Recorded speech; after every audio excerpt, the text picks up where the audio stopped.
Good morning. The second coming of Jesus Christ. Well, now, what do I know?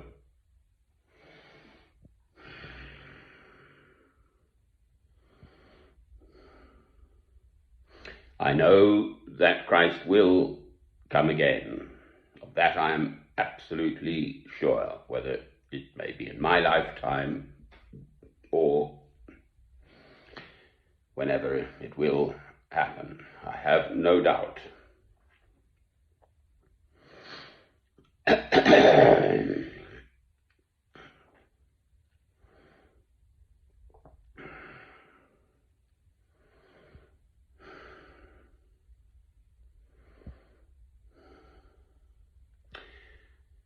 Yes, I do feel I'm just an ordinary human being who's lived a pretty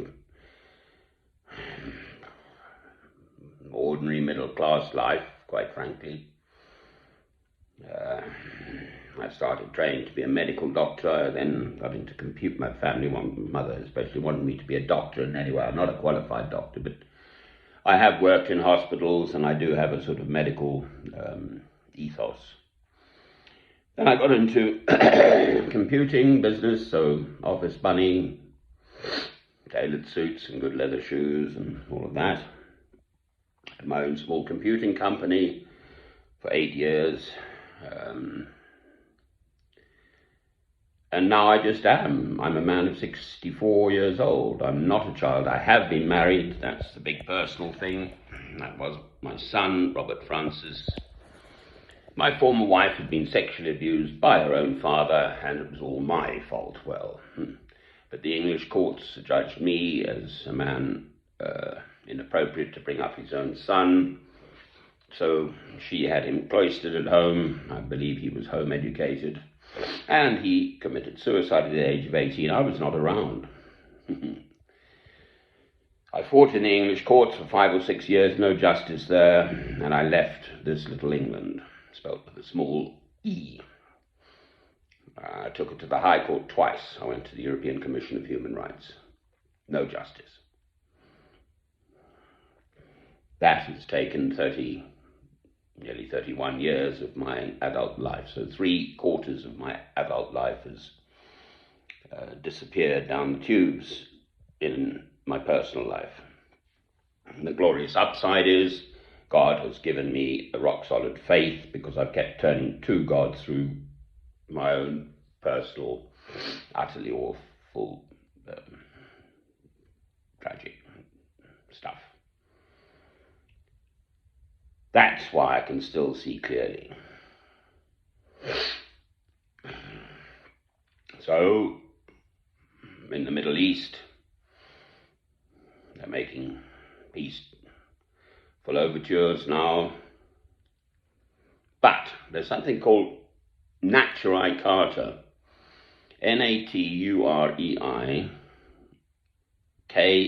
Karta, and there's this Jewish rabbi, ultra-Orthodox in Stamford Hill, which is North London, they've got something in the tens of thousands of people of like mind, and essentially they're saying God made the diaspora, the Jews were dispersed around the world back in the sacking of Jerusalem, AD 70.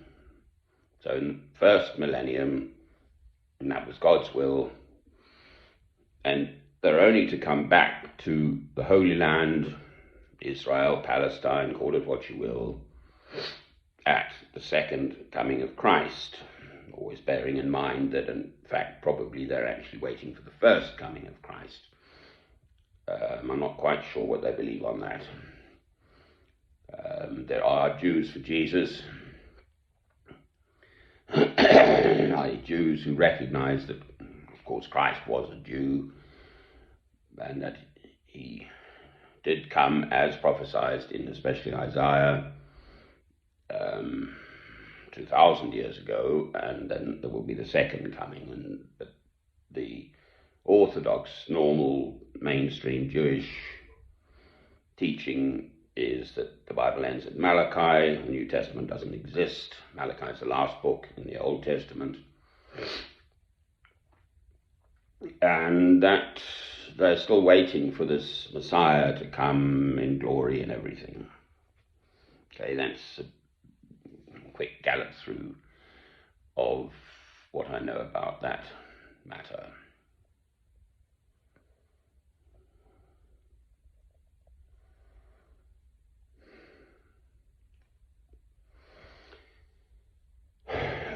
Whether it comes in my lifetime or not,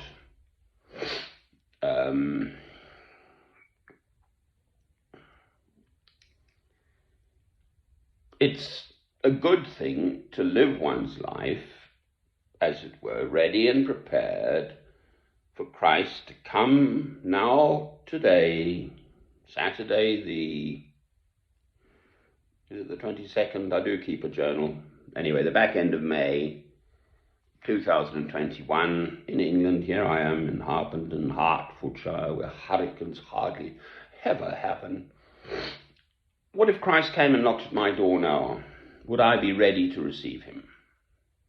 Would I welcome him, a stranger, with open arms? Well, I like to think I would.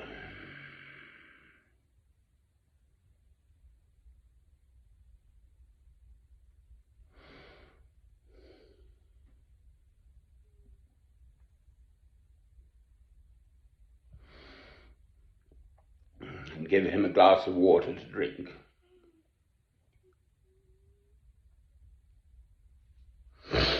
And invite him in.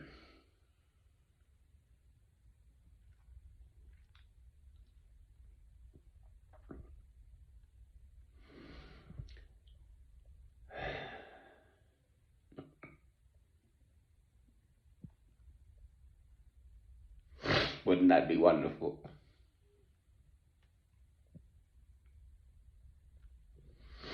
Just think how many doors he's got to come to in this world to be invited in. Over 7,000 million people, going up to 8,000 million people in the world.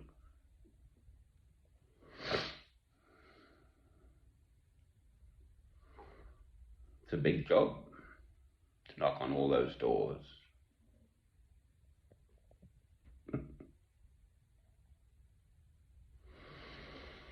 Anyway, that's in God's hands, how that happens. My duty is today to be ready in case, as it were. I'm not afraid. I fear God. But for Christ to come to my door,